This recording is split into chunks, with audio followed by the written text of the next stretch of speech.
Friends, আমি Nitish sir জ্ঞানজ্যোতি coaching সেন্টারের পক্ষ থেকে তোমাদের প্রত্যেককে জানাই আরো একবার স্বাগত।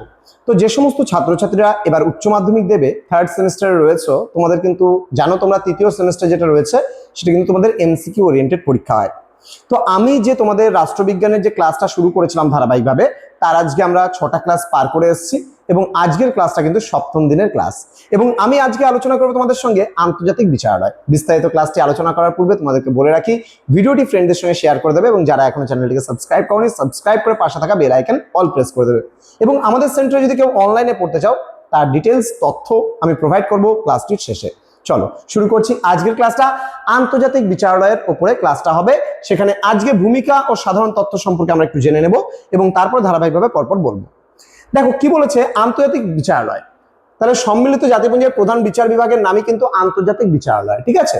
এবং এর উদ্দেশ্যটা কি রয়েছে এই আন্তর্জাতিক বিচারালয়? দেখো প্রত্যেকটা জিনিস, যেমন আমাদের সুপ্রিম কোর্ট কেন গঠন করা হয়েছে, আমাদের হাইকোর্ট কেন গঠন করা হয়েছে, অধস্তন আদালতগুলো কেন গঠন করা হয়েছে, আজকে তোমার একটা এলাকায় একটা পোস্ট অফিস রয়েছে, তার একটা উদ্দেশ্য রয়েছে, তোমার এলাকায় থানা রয়েছে, হাসপাতাল রয়েছে, স্কুল রয়েছে, শিক্ষা প্রতিষ্ঠান রয়েছে, ধর্মীয় প্রতিষ্ঠান রয়েছে, সবকিছুর একটা উদ্দেশ্য আছে। তাহলে সম্মিলিত জাতিপুঞ্জ আমরা যে চ্যাপ্টারটা পড়ছি ইউএনও, যেটাকে আমরা বলছি ইউনাইটেড নেশনস অর্গানাইজেশনস, এই ইউনাইটেড নেশনস অর্গানাইজেশনস এর অধীনস্থ একটা সংস্থা হচ্ছে আন্তর্জাতিক বিচারালয়। সেটা প্রতিষ্ঠা করার উদ্দেশ্যটা কি ছিল? প্রথমত কি বলছে, আন্তর্জাতিক ক্ষেত্রে স্থায়ী শান্তি ও নিরাপত্তাকে সুনিশ্চিত করার উদ্দেশ্যেই কিন্তু এই সম্মিলিত জাতিপুঞ্জের যে বিচার বিভাগ রয়েছে অর্থাৎ আন্তর্জাতিক বিচারালয়, সেই বিচারালয় কিন্তু স্থাপন করা হয়েছিল। ক্লিয়ার? দেখো ইউএনও গঠনের আগে কিন্তু স্থাপিত হয়েছিল লিগ অফ নেশনস, এলএন লিখে দিলাম আমি, লিগ অফ নেশনস। ওকে, তাহলে লিগ অফ নেশনস প্রতিষ্ঠিত হয়েছিল কেন? বিশ্বের শান্তি প্রতিষ্ঠা করার জন্য। প্রথম বিশ্বযুদ্ধের পরে এটা 1919 স্থাপন হয়েছিল, কিন্তু 1945 স্থাপন হয়েছিল আবার ইউএনও দ্বিতীয় বিশ্বযুদ্ধের পরে।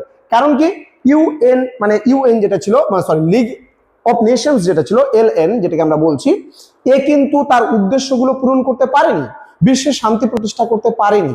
আজকে যেমন আমরা বলতে পারি যে পশ্চিমবঙ্গের একটা পালা বদল ঘটলো, যেখানে আমরা দেখলাম যে তৃণমূল কংগ্রেস কিন্তু হেরে গিয়ে পশ্চিমবাংলায় আবার নতুন করে কিন্তু এখানে প্রথমবার বিজেপি ক্ষমতায় এলো পশ্চিমবঙ্গে। তার মানে কি, একটা জায়গার থেকে আরেকটা জায়গায় পরিবর্তন কেন হয়? যখন একটা সরকার জনগণের আশা আকাঙ্ক্ষা পূরণ করতে ব্যর্থ হয়, তখন কিন্তু সেই জনগণ কিন্তু আর সেই সরকারকে চায় না। তখন সেই জনগণ চায় যে একটা নতুন কোনো সরকার আসুক, যে সরকার জনগণের আশা আকাঙ্ক্ষাগুলো পূরণ করতে পারবে। ঠিক একইভাবে এখানে প্রথম বিশ্বযুদ্ধ 1919 হয়েছিল।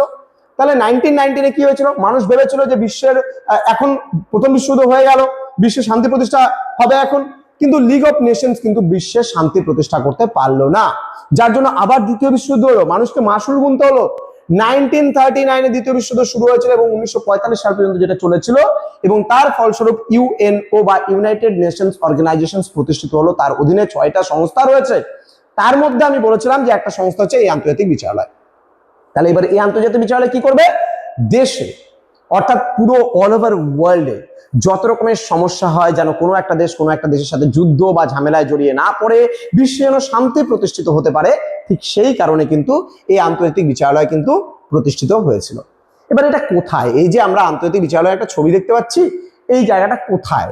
দেখো কি বলছে, পরীক্ষায় প্রশ্ন কিন্তু এটা আসে, এটার অবস্থান হচ্ছে নেদারল্যান্ডের হেগ শহরে অবস্থিত। তাহলে আন্তর্জাতিক বিচারালয় কোথায় অবস্থিত? নেদারল্যান্ডের হেগ শহরে অবস্থিত। বলছে এটি সম্মিলিত জাতিপুঞ্জের একমাত্র প্রধান সংস্থা যা নিউ ইয়র্কের বাইরে অবস্থিত। তাহলে সম্মিলিত জাতিপুঞ্জের সমস্ত সংস্থাগুলো কিন্তু আমেরিকার মধ্যেই অবস্থিত ছিল, কিন্তু এই একমাত্র আন্তর্জাতিক বিচারালয় যেটা একটা সংস্থা, যেই সংস্থা আমেরিকার বাইরে অর্থাৎ নেদারল্যান্ডসে কিন্তু অবস্থিত হয়ে রয়েছে। ক্লিয়ার? চলে আসবো পরবর্তী স্লাইডে। গঠন আর নির্বাচন পদ্ধতি এখন আমরা জেনে নেব যে আন্তর্জাতিক বিচারালয় কি করে গঠন হয়েছে এবং এখানে মানে যারা বিচারক রয়েছে তারা কিভাবে নির্বাচিত হয় সেই বিষয়ে এখন জানবো। দেখো কি বলছে এখানে, বলেছে বিচারালয়ের কাঠামো ও নির্বাচনের ব্যাপারে কি বলেছে, বিচারপতির সংখ্যা কেমন হতে হবে।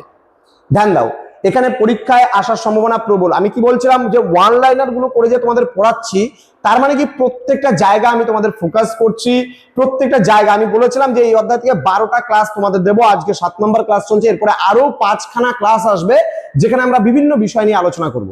ঠিক আছে? দেখো বিচারপতির সংখ্যার কথা যদি বলি, সংবিধির বা সংবিধানের 9 নং ধারা অনুসারে আদালতটি মোট 15 জন বিচারপতি নিয়ে গঠিত হবে। তাহলে পরীক্ষায় প্রশ্ন আসে আন্তর্জাতিক বিচারালয়ের মোট বিচারপতির সংখ্যা কত, তাহলে বলতে হবে 15 জন কিন্তু বিচারপতি। ক্লিয়ার? নেক্সট বলছে জাতীয়তা বিধি, একটি নির্দিষ্ট রাষ্ট্র থেকে একজনের বেশি কিন্তু বিচারপতি নিযুক্ত করা যায় না। এবার সম্মিলিত জাতিপুঞ্জের অধীনে যতগুলো দেশ রয়েছে নিরাপত্তা পরিষদের অধীনে হতে পারে বা অন্য কোনো সাধারণ সভা বা ওসি পরিষদ বা যার আন্ডারে হতে পারে, তাহলে যে কোনো দেশের থেকে ম্যাক্সিমাম একজন, মিনিমামও একজন, অর্থাৎ একজনের বেশি কিন্তু কোনো বিচারপতি সেই দেশ থেকে হবে না। মনে করো ইউএসএ বা আমেরিকা আছে, এবার আমেরিকা ভাবছে যে আমি তো সর্বেসর্বা, আমি তো বিশ্বের মধ্যে কর্তা, তাহলে আমি কি পারবো যে এখানে দুজন আমি মেম্বার পাঠাতে? না, পারবে না। তাহলে আমেরিকা হোক চাই রাশিয়া হোক, রাশিয়ার কথা যদি আমরা বলি USSR, United States of sovereign Russia, তাহলে ও কি পারবে? না, কেউই পারবে না। সবাই কিন্তু ম্যাক্সিমাম একজন এবং মিনিমাম হলেও একজনই পাঠাতে পারবে। নেক্সট বলছে নির্বাচন পদ্ধতি, এখানে ভোটাভুটি কেমন হয়, যে কারা বিচারক হবেন, এই 15 জন যে বিচারপতি হবেন, এই 15 জন বিচারপতি কারা হবেন, দেখ খুব সুন্দরভাবে বলা হয়েছে। সাধারণ সভা, যেটাকে আমরা জেনারেল অ্যাসেম্বলি বলছি, এবং নিরাপত্তা পরিষদ, যেটাকে আমরা সিকিউরিটি কাউন্সিল বলছি, এই যে দুটো নিরাপত্তা ইউএনওর অধীনে, ইউএনও মানে ইউনাইটেড নেশনস অর্গানাইজেশনস বা সম্মিলিত জাতিপুঞ্জের অধীনে যে সংস্থাগুলো রয়েছে, যেমন সাধারণ সভা হতে পারে, নিরাপত্তা পরিষদ হতে পারে, এদের এই দুটো সংস্থা যে আছে, এদের সমান্তরাল ভোটদানের মাধ্যমে কিন্তু স্বতন্ত্রভাবে তাদের কিন্তু নির্বাচিত করে। স্বতন্ত্র মানে কি, আলাদা আলাদা ভোটাভুটি হয়, সেই ভোটাভুটির মাধ্যমে কিন্তু কি হচ্ছে, আন্তর্জাতিক বিচারালয়ের বিচারপতি কিন্তু নিয়োগ হচ্ছে। ক্লিয়ার? ওকে। নেক্সট কি রয়েছে, এবার বিচারপতিদের কার্যকাল এবং অবসরের কথা আমরা জানবো। কার্যকাল মানে কত বছর ওরা সেই পদে থাকতে পারবে এবং কখন তারা রিটায়ারমেন্ট পাবে, সেই বিষয়ে একটু জেনে নেই। কি বলছে দেখো, বিচারপতিদের কার্যকাল ও অবসর বলছে 9 বছর, বছরের মেয়াদ হচ্ছে 9 বছর। তাহলে প্রতিটি বিচারপতির কার্যকালের মোট মেয়াদ হচ্ছে 9 বছর।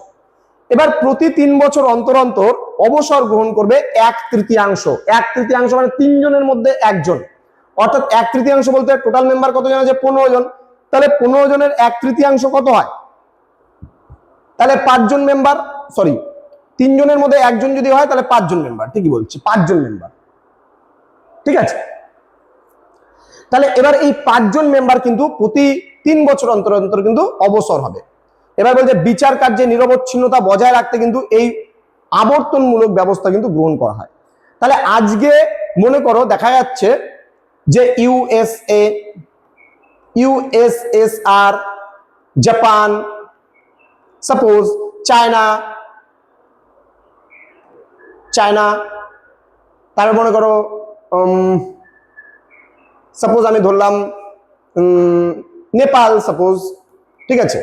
তো এবার এই যে 5টা কান্ট্রি আছে, এবার এই 5টা কান্ট্রি মনে করো এই বছর অবসর গ্রহণ করলো, এই 5টা কান্ট্রি থেকে অবসর গ্রহণ করলো, 5 জন মেম্বার গেল।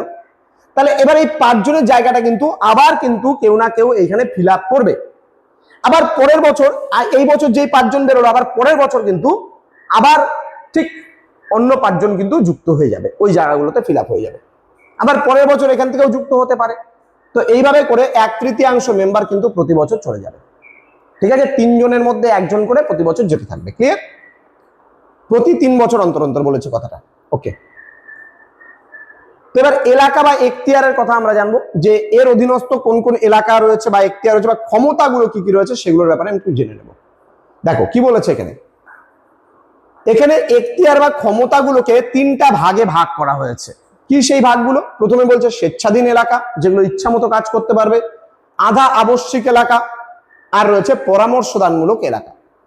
আমরা প্রথমে জেনে নেব যে স্বেচ্ছাধীন এলাকার ব্যাপারটা কি রয়েছে।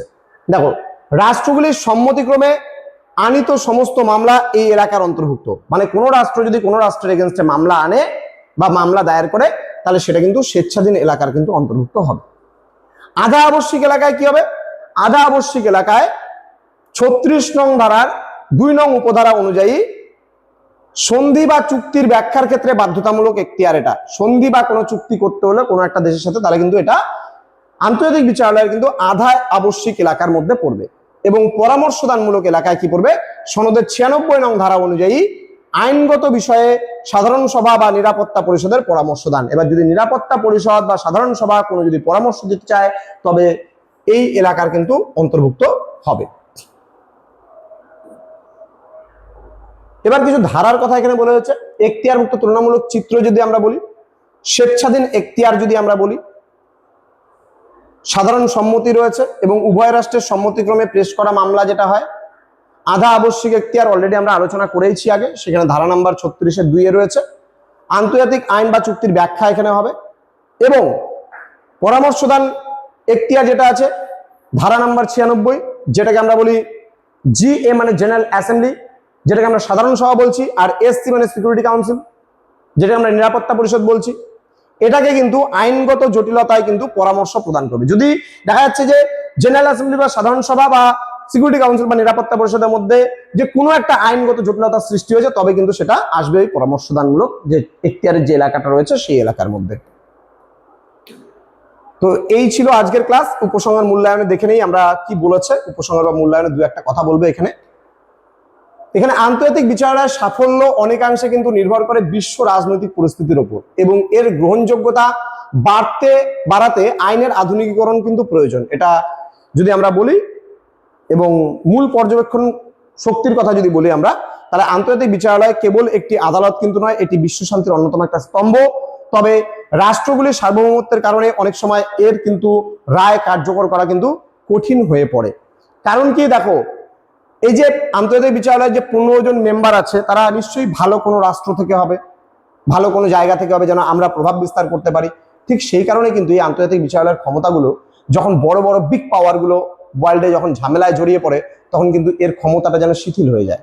তো আজকের ক্লাসটা এতটুকুই থাকছে। দেখা হবে খুব তাড়াতাড়ি আর একটা নতুন ক্লাস নিয়ে। তোমরা যদি আমাদের সঙ্গে যুক্ত হতে চাও অনলাইনে, তাহলে আমাদের এখানে কন্ট্যাক্ট নাম্বার দেওয়া আছে, দুটো, যোগাযোগ করতে পারো। আমাদের কোর্স ফিটা পুরো সেমিস্টারের জন্য আমরা নিচ্ছি মাত্র 299 রুপিস।